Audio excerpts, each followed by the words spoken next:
Welcome to part 2 of my lab practicum. So in this part 2, I'm going to cut it up into, I think it's the broth culture and the streak plate, so that way it's a little bit easier to download on my internet. So the very first thing I'm going to do is I am going to do the broth, the broth thing. So I'm going to take my inoculation loop and I'm going to Bacto incinerate it.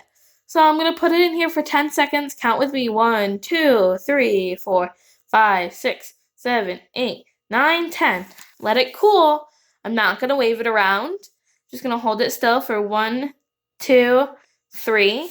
And now it should be ready to use. So I'm going to keep it in this hand. I'm going to take our culture, open it with the hand that I have my inoculation loop in, dip this into my culture. Only need a little bit on your loop. I might have a little bit too much. And I'm going to cap this down. Now, I could have, before I put my loop in, I very well could have waved the open test tube of culture in front of the Bacto incinerator to stop any of the cells from coming out into like the air or whatever. So I could have passed that by before I put the loop in, and I could have passed that by when I shut it, but I did forget. But that is one thing that you can do. I don't think when we mentioned it in class that you had to do it, but you can do it. So I'm going to mention it. Now that I did that, I'm going to put my broth culture, not broth culture yet, it's normal culture. I'm going to put my normal culture back in my test tube rack, which is right here. I don't know, you can't see it. Here I have my sterile broth liquid, and I'm going to open it.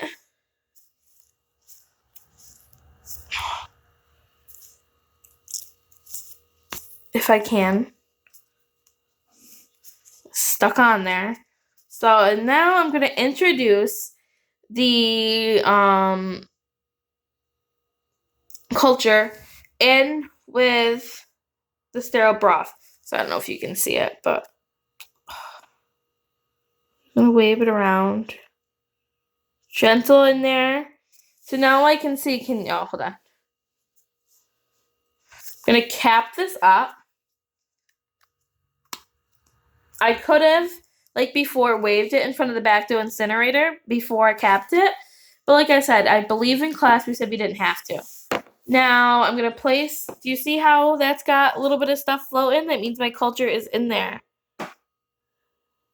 So I'm going to put it back in my test tube rack. I'm going to re-Bacto incinerate my loop so I can set it down for 10 seconds. 1, 2, 3, 4, 5, 6, 7, 8, 9, 10.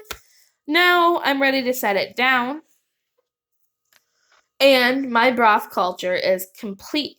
Now, once I'm done with my broth culture, I can dispose of this in biohazardous waste because that's what it is. So I'm going to pause so I can get my Petri dishes out so I can show you how to do the streak plate method. The thing you want to do, though, I should have said first, is you always want to label your test tube. So I'm going to label it here on the top. I'm going to label it with my initials. See, there's my initials. Should have done it first, but as long as it gets done, it gets done. So it's labeled so everybody knows it's mine, and it's going to go back in the test tube rack safe and sound. So let me go and get stuff together for my streak plate. Okay, now I've got my stuff together so I can show you a streak plate. So I have, this would normally be filled with nutrient-rich agar, but I did not have time nor the money, to be frank, to put the Jello back in these like I did before. So we're just going to imagine that it's nutrient-filled agar. So the first thing I want to do is I'm going to flip this over so the top is on the table and the bottom is facing up. I'm going to take what should have been my China marker, but I'm using a Sharpie. take the cap off, and I'm going to put my initials. I don't know, since this is a bacterial unknown, I don't know what the bacteria is, so I could just put unknown if I wanted to. So I just put unknown up at the top.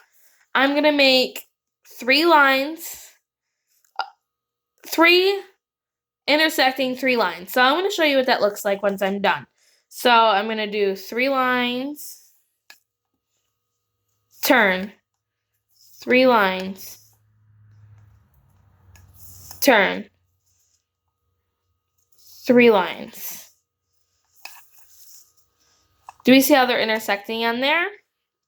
That's perfect. So now that we're done with this, I'm going to put the cap on my marker so it doesn't dry out.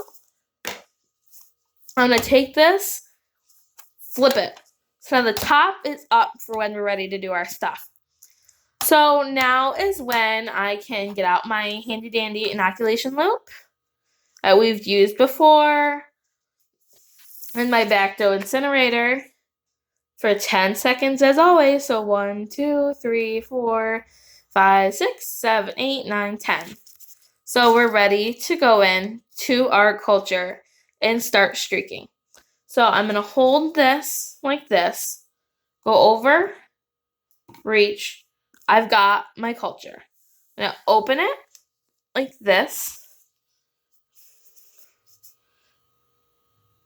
dip in, careful not to touch the sides, cap. Where does this go?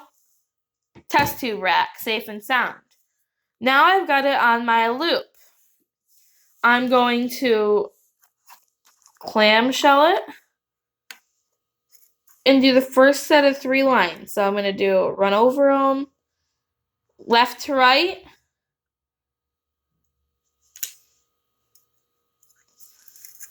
shut it. Okay, now I'm going to Bacto incinerate my loop.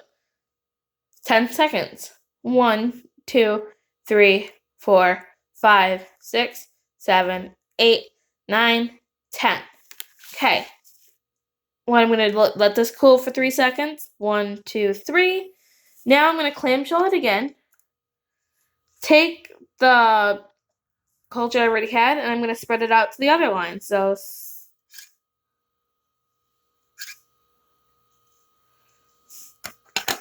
put back on. Bacto incinerate again. So I'm going to put it in there again.